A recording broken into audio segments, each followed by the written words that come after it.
ರಾತ್ರಿ ಗಸ್ತಿನಲ್ಲಿದ್ದ ಪೊಲೀಸ್ ಸಿಬ್ಬಂದಿಯ ಮೇಲೆ ಹಲ್ಲೆ ನಡೆಸಿದ ಪ್ರಕರಣಕ್ಕೆ ಸಂಬಂಧಪಟ್ಟ ಹಾಗೆ ಇಬ್ಬರು ಆರೋಪಿಗಳನ್ನು ಪೊಲೀಸರು ಬಂಧಿಸಿದ್ದಾರೆ.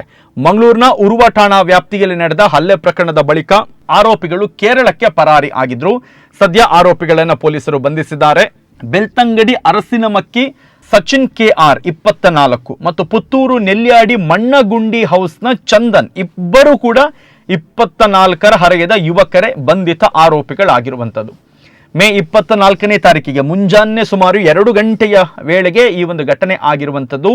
ಉರ್ವಾ ಪೊಲೀಸ್ ಠಾಣಾ ವ್ಯಾಪ್ತಿಯಲ್ಲಿ ರೌಂಡ್ಸ್ನಲ್ಲಿದ್ದ ಕಾನ್ಸ್ಟೇಬಲ್ ಅನುಮಾನಾಸ್ಪದವಾಗಿ ಸಂಚರಿಸ್ತಾ ಇದ್ದ ವಾಹನವನ್ನು ತಡೆಯೋದಕ್ಕೆ ಮುಂದಾಗ್ತಾರೆ. ಅಂದರೆ ತಪಾಸಣೆಗೆ ಅಂತ ಅವರು ಗಾಡಿ ನಿಲ್ಲಿಸೋದಕ್ಕೆ ಹೇಳ್ತಾರೆ. ಆದರೆ ವಾಹನದ ಸವಾರರು ವಾಹನ ನಿಲ್ಲಿಸದೆ ನಿರ್ಲಕ್ಷ್ಯವನ್ನು ತೋರಿದ್ರು ಮತ್ತು ಅಪಾಯಕಾರಿ ರೀತಿಯಲ್ಲಿ ಚಲಾಯಿಸಿಕೊಂಡು ಬಂದು ಸ್ಥಳದಿಂದ ಪರಾರಿಯಾಗಿದ್ರು.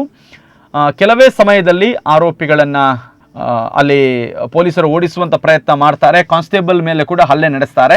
ಹಲ್ಲೆಯಲ್ಲಿ ಪೊಲೀಸ್ ಸಿಬ್ಬಂದಿಗೆ ಸಣ್ಣ ಪುಟ್ಟ ಗಾಯಗಳಾಗಿತ್ತು, ಆದರೆ ಯಾವುದೇ ದೊಡ್ಡ ಗಾಯಗಳು ಆಗಿರಲಿಲ್ಲ.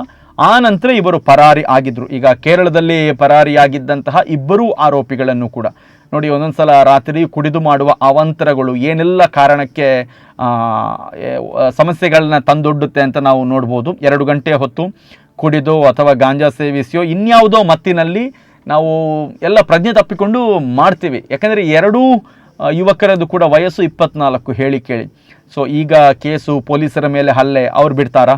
ಎಲ್ಲಿದ್ದರೂ ಕೂಡ ಎತ್ತಕೊಂಡು ಬಂದೇ ಬರ್ತಾರೆ. ಸೊ ಈ ಪ್ರಕರಣದಲ್ಲಿ ಈಗ ಇಬ್ಬರು ಯುವಕರ ಕೂಡ ಬಂಧನ ಆಗಿದೆ. ಸಚಿನ್ KR ಮತ್ತು ಚಂದನ್ ಇಬ್ಬರನ್ನು ಕೂಡ ಕೇರಳದಿಂದ ಪೊಲೀಸರು ಬಂಧಿಸಿ ಕರೆತಂದಿದ್ದಾರೆ.